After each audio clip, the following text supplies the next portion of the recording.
Hello dear students, welcome to my YouTube channel pharma ma'am.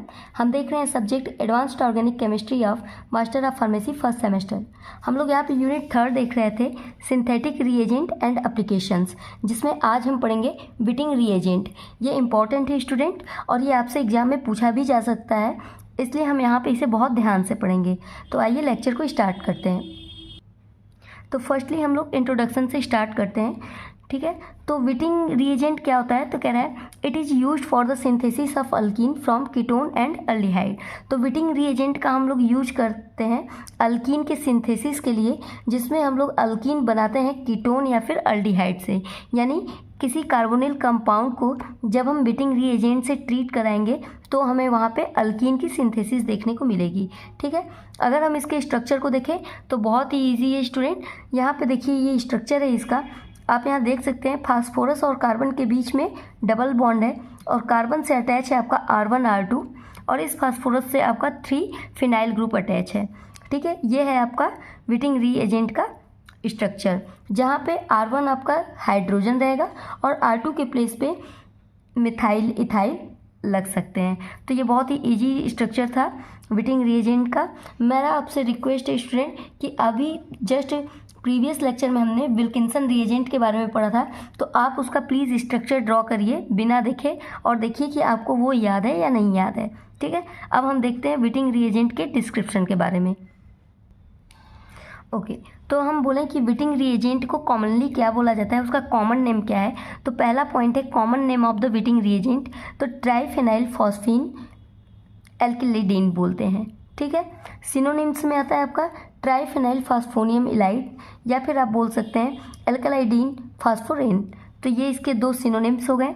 Appearance की बात करें तो ऑफन कलरलेस और पेल येलो, सॉलिड और ऑयल्स। तो ये कभी कभी कलरलेस भी होता है या फिर कभी कभी लाइट येलो कलर का हो सकता है, और ये सॉलिड या फिर ऑयली फॉर्म में पाया जाता है। मेल्टिंग पॉइंट इसका क्या होता है, varies depending on substituent attach. तो मेल्टिंग पॉइंट इसका फिक्स नहीं रहता है, ये वेरी करता रहता है, और ये डिपेंड करता है कि इससे जो ये सब्स्टिट्यूएंट ऐड है R1 और R2, ये क्या है, इस पर इसके मेल्टिंग पॉइंट डिपेंड करता रहता है, ठीक है। अगर हम सॉल्युबिलिटी की बात करें तो soluble in diethyl ether and toluene.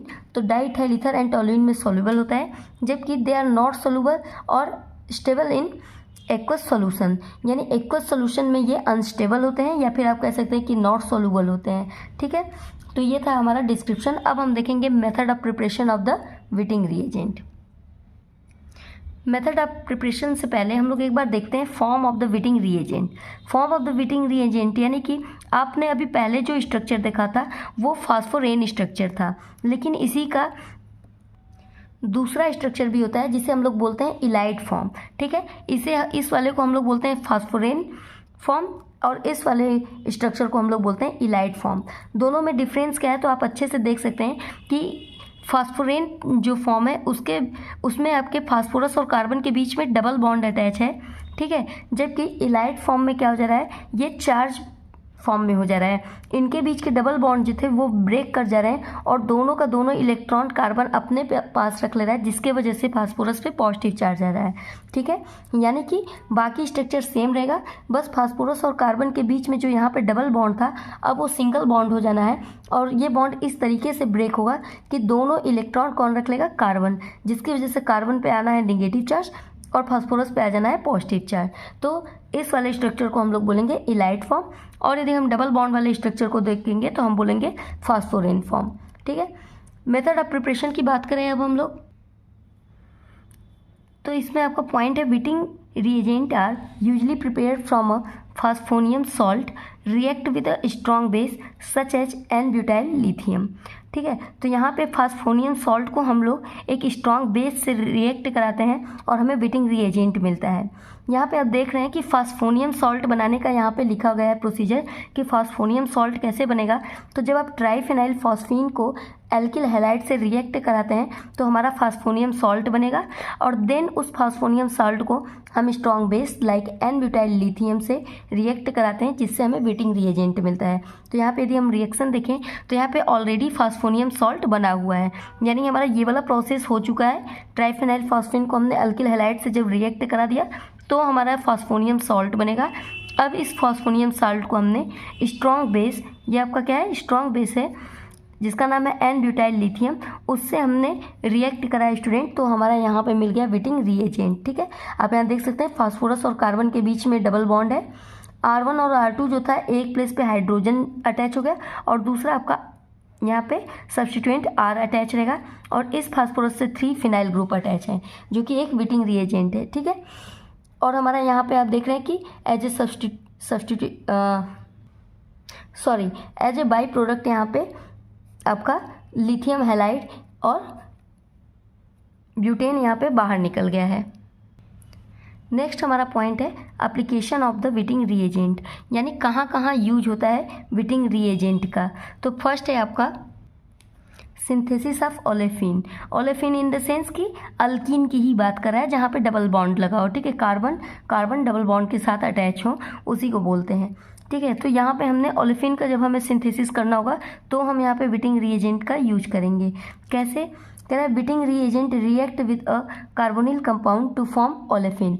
तो यहाँ पे विटिंग रिएजेंट जो है वो कार्बोनिल कंपाउंड से रिएक्ट करेगा और हमें ओलेफिन का फॉर्मेशन देगा। ठीक है, तो ये हमारा देखिए विटिंग रिएजेंट है। मेरा आपसे क्वेश्चन है कि आपको इसका फॉर्म बताना है कि ये कौन सा फॉर्म है विटिंग रिएजेंट का, फास्फोरेन फॉर्म है या फिर इलाइट फॉर्म इसे बोलते हैं। ठीक है, तो हमने यहाँ पे विटिंग रिएजेंट लिया और उसको रिएक्ट कराया कार्बोनिल कंपाउंड से, जो कि ये आप देख सकते हैं कि एक कीटोन कंपाउंड है। ठीक है, इसको जब हमने यहाँ पे रिएक्ट कराया स्टूडेंट, तो ये देखिए हमारा यहाँ पे बन गया ओलेफिन। हुआ क्या, यहाँ से ये बॉन्ड ब्रेक करा और यहाँ से ये, और यही कार्बन यहाँ से आपस में अटैच हो गए। ठीक है, कार्बन डबल बॉन्ड के साथ अटैच हो गए और सेम ये R1 R2 इसका R1 R2 यहाँ पे और इसका R3 R4 यहाँ पे अटैच हो गए, जिससे कि हमें यहाँ पे डबल बॉन्ड अल्कीन का फॉर्मेशन देखने को मिल रहा है। ठीक है, तो फर्स्ट हो गया कि हमने विटिंग रिएजेंट का ओलेफिन बनाने में यूज किया। दूसरा हमारा होता है सिंथेसिस ऑफ इंडोल। यदि हमें इंडोल का सिंथेसिस करना हो तो भी हम विटिंग रिएजेंट का यूज करते हैं। ठीक है, यहाँ पे आप देख रहे हैं कि ये हमारा फास्फोनियम इलाइट है। ठीक है, और इसके अंदर जब इंट्रामोलिकुलर साइक्लाइजेशन होता है तो ये हमारा एक इंडोल डेरिवेटिव देता है। तो आप कह सकते हैं कि फास्फोनियम इलाइट का हम लोग यूज किए इंडोल डेरिवेटिव बनाने में। तो दो यहाँ पे एप्लीकेशन हो गए, पहला आपका अल्कीन बनाने में और दूसरा आपका इंडोल बनाने में। ठीक है, होप आपको लेक्चर अच्छे से समझ में आया होगा। अब आप इसका स्क्रीनशॉट ले लीजिए। पेज फर्स्ट,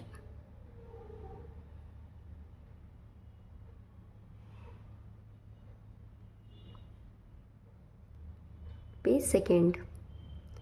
तो स्टूडेंट आप ऐसे ही सपोर्ट करते रहिए, आपका सपोर्ट ही मेरे लिए मोटिवेशन है। मिलते हैं अगले वीडियो में। Thank you so much, bye bye, Tata.